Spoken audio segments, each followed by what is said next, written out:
thought or understanding to the Old Testament. But Paul multiple times talks about the things that we now must put away as believers. And I don't know why, but he always starts with sexual immorality. I don't know why, but he always goes on from there to idolatry and wickedness and reviling and hating and worshiping things that are here on earth. He always seems to run through this list, and he has the audacity to believe that because of the blood of Christ, those things are foreign from us.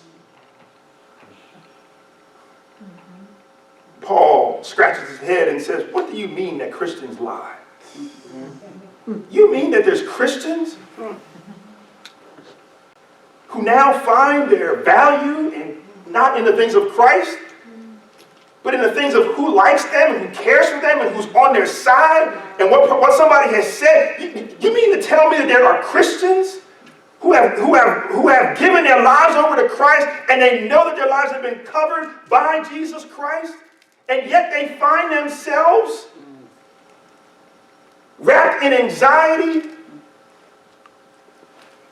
and idolatry, in wicked thoughts? Paul says, that just can't be. That's of the former life.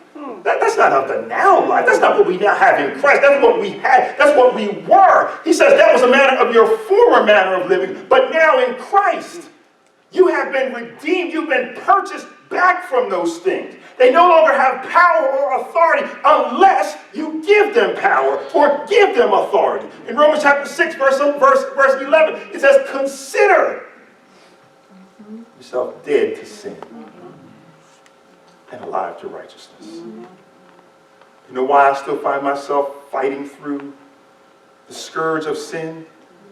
Because in that area of my life, I don't yet consider myself dead to it. All right. I don't consider that I don't have to enter the fire. I don't consider that that there is another way of living. But he's telling us here in his word that in Christ, in him, he has purchased us from the power of and the penalty of sin in our lives. Romans chapter 6, verse number 6 tells us Jesus Christ died to render the power and the enslavement of sin to zero.